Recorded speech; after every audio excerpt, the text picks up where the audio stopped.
This film is incredible, and especially so for being your debut, Cory. And we were just talking about this, but I love how specific it is to a place, to Connecticut, and to class and to wealth. Can you tell us a little bit about how you arrived at that subject for your debut film? Yeah, I think I have.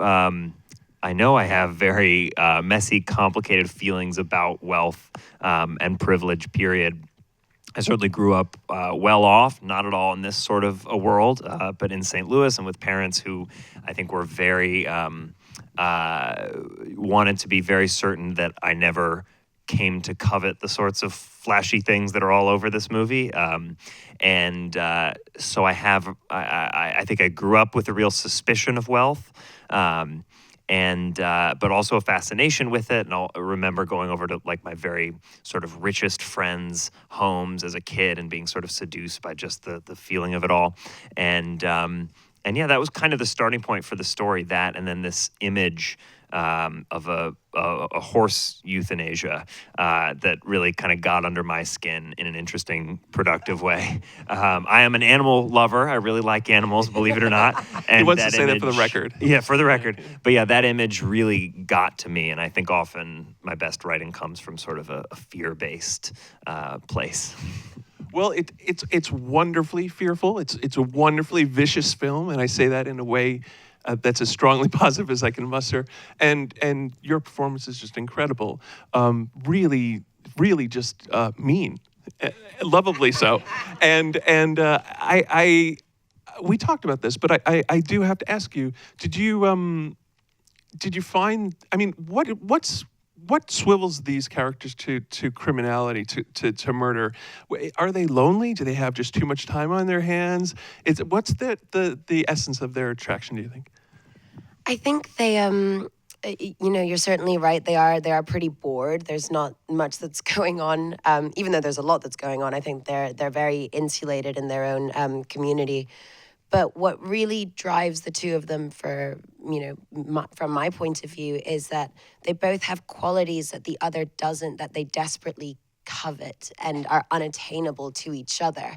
And so it's almost like they have this sick fascination. Sorry, we've been talking a lot this week. I apologize for me sounding like a blah. But there's a sick fascination that they have with each other where they're kind of like testing each other's limits consistently. And then Amanda's like, hey, let's plot a murder. And Lily kind of, goes along with it. But I don't think it's really real for either of them.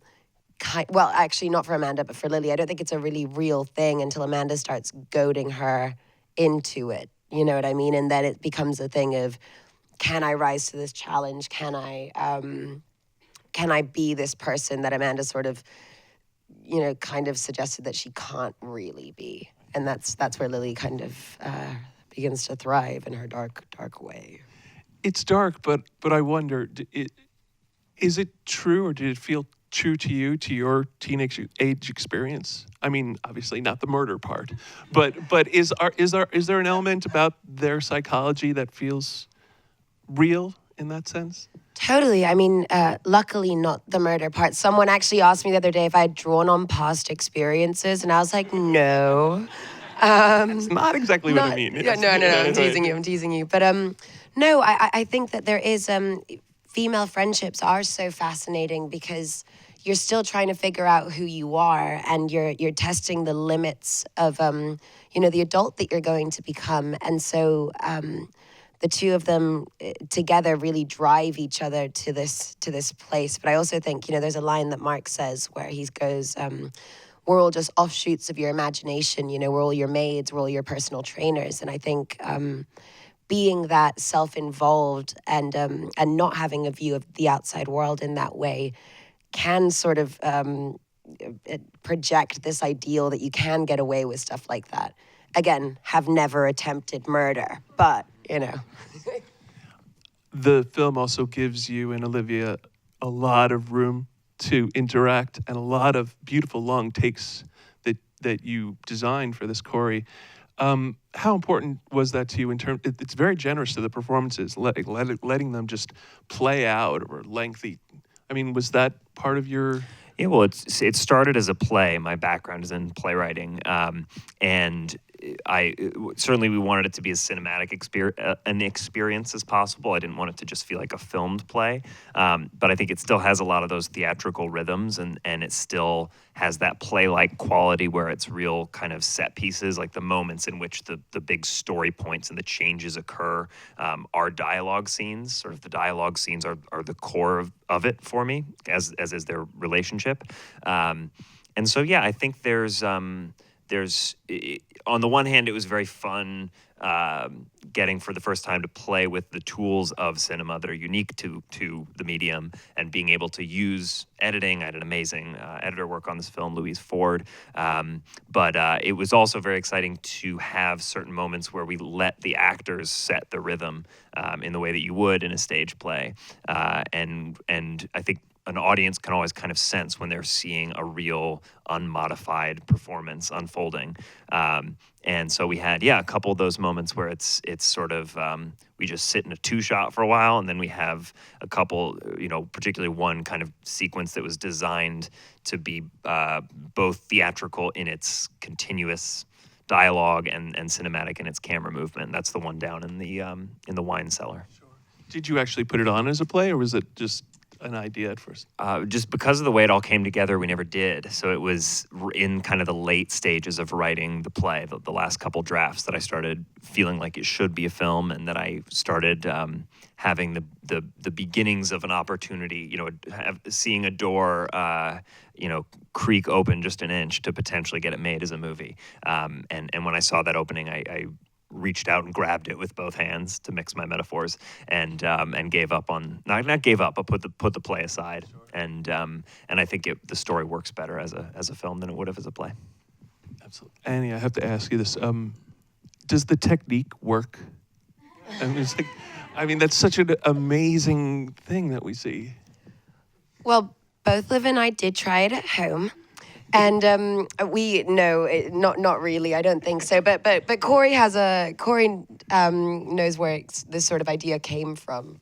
Well, this audience may appreciate the fact that before I ever got into playwriting, I was like a high school actor, never very serious about it. But I would do like theater camps in the summers, and I remember there were a couple of like overachieving teenage actors who would like swap their techniques for fake crying, and I heard some pretty crazy stuff, but that became like a sort of currency. It's like, who can fake cry, who knows how to fake cry, like what's your cheat code for doing it? Was this the best one of their suggestions? This was sort of a combination of several, yes.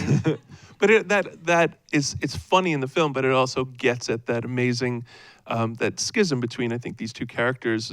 One of them who feels too deeply, and the other one, that would be your character, and one who can't feel enough or has to fake all the different emotions.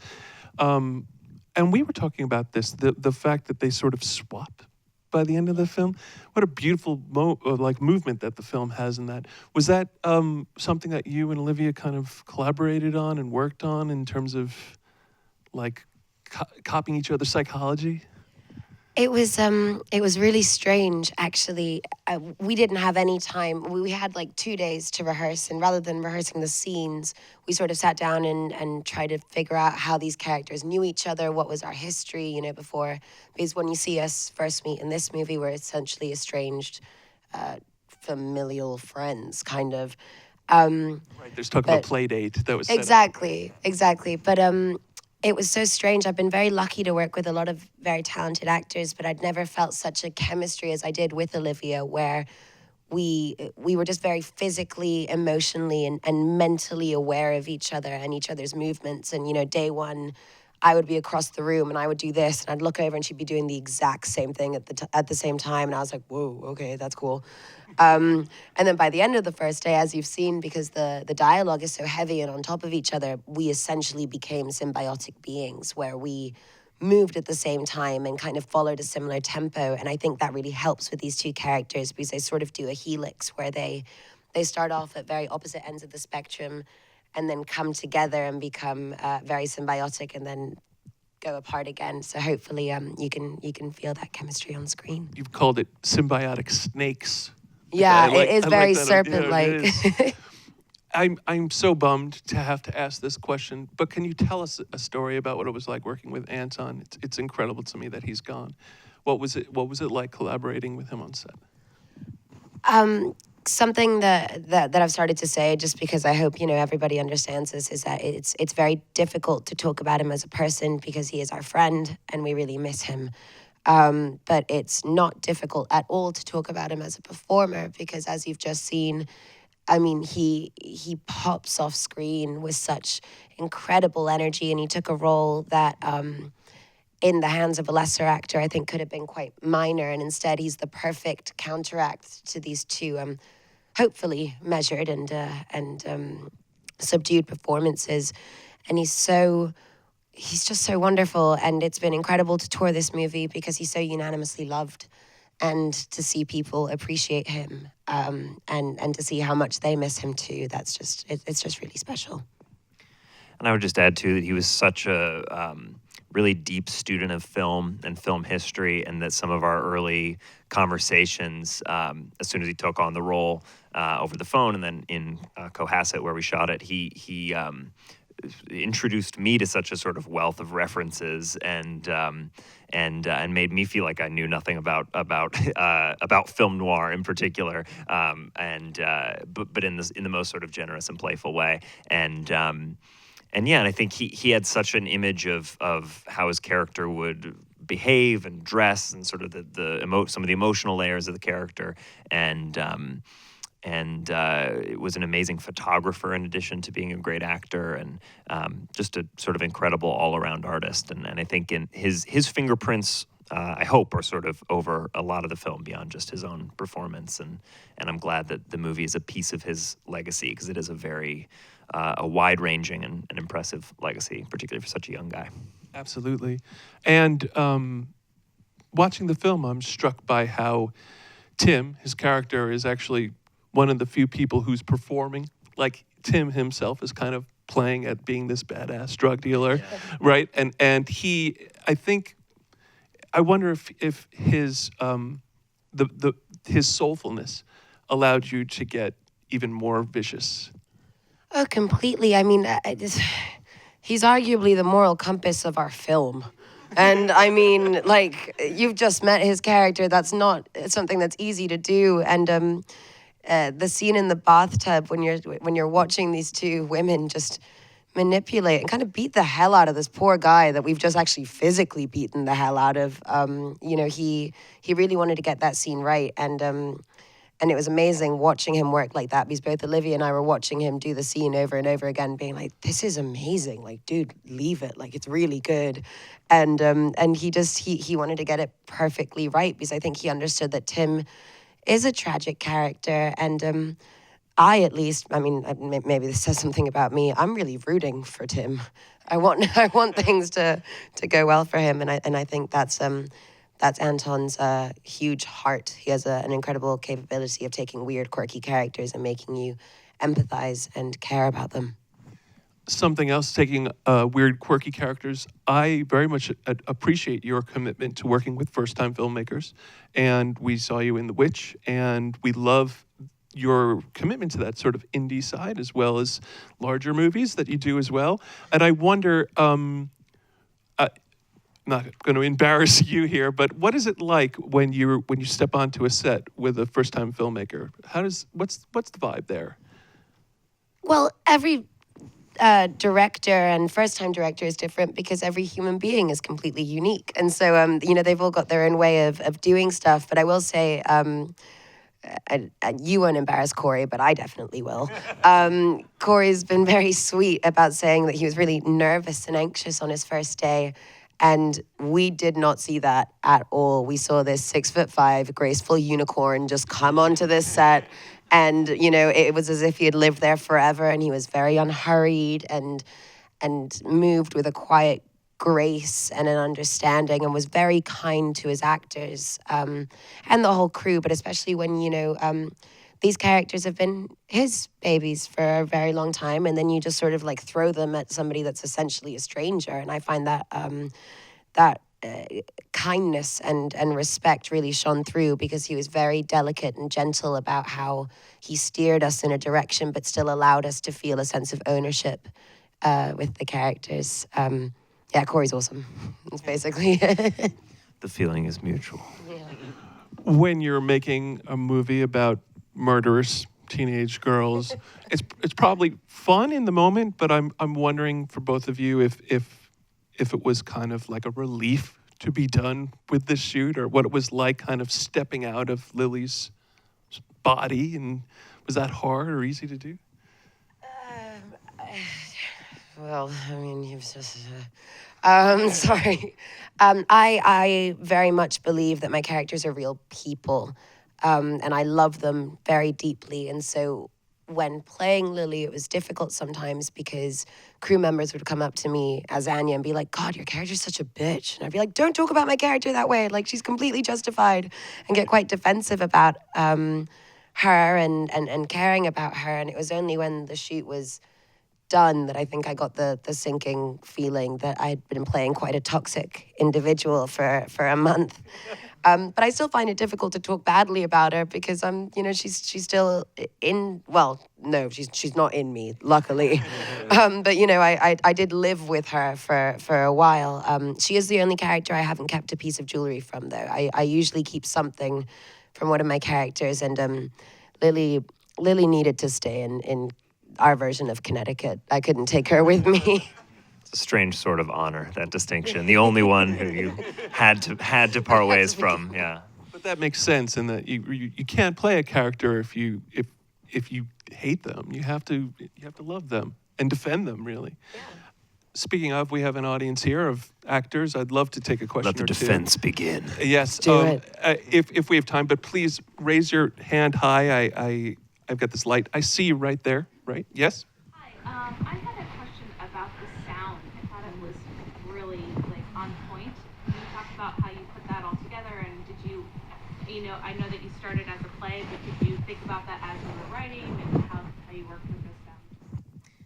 Yeah, even in the play version, sound was a big element. The sort of, I guess, the signature sound, the ergometer heartbeat came about in the transition from play to screenplay, but sound was always a big thing. And I love the movies of David Lynch. I love movies that really use sound design to sort of touch you at a very primal level. And certainly the music, I think, was a part of that. And we wanted sort of a sound environment and a score that sort of bled into one another.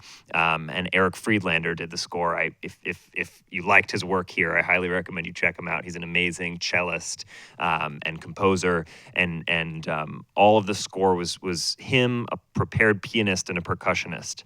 And he would sort of use all sorts of interesting, innovative extended techniques and would sample those instruments and electronically manipulate them in interesting ways, but it's all those handful of pieces. And yeah, it's such the movie is so filled with sort of beautiful glittering objects, and it's shot so attractively by Lyle Vincent, our amazing DP. I didn't want it to feel like it was ever like a luxury brand commercial. I didn't want it ever to get sort of pretty, and I thought the using sound and score to sort of cut against that prettiness was a way to accomplish that. Another question? Yeah, I see you on the end there. Is there a future for the play? It's a good question. I've thought about it because it exists still, and a part of me would love to see it done on stage. It's hard to. It's so sort of migrated in my head from play to movie that it's hard to imagine it. But never say never. It'd be interesting to stage it, I think. Maybe one right here. Do you feel like you have experience with that type of character that you were playing, and where did you grow up? That question was, do you have experience with that type of character, and where did you grow up? Your accent. My accent is so confused. My first language is actually Spanish. My family's Argentine. But I was born in the States by a lucky accident because I have an American passport and I can work here, so that's good news. But no, I moved straight away to Argentina and spoke Spanish until I was 8. And then we moved over to London. So my actual accent, I guess, is quite strongly English, but usually the second I get around an American, I swap. I can't help it. I just mimic, and that goes for not even America. It's also Ireland, which is very embarrassing because I'm like walking around with an Irish brogue, and there's not a single bit of Irish in me. But yeah, no, it does sort of mix around. Usually when I'm with Cory, I sound very American, but we've just been hanging out with Olivia, so that, you know, that sort of like jumbles in there. And in terms of a background like this, because I'm Argentine, I did grow up around horses, and I love them very much. Would definitely never consider something like this, but yeah, no, that was basically it. Oh, right, and I also went to an all girls. Not boarding school, but essentially almost one in London. And 300 girls, prepubescent girls under one roof is makes for an interesting time. So yeah, I didn't draw from anything in particular, but that sort of gave me a coloring of it. Let's thank our guests, Cory Finley and Anya Thank you so Taylor-Joy. much. Thank you guys for sticking around.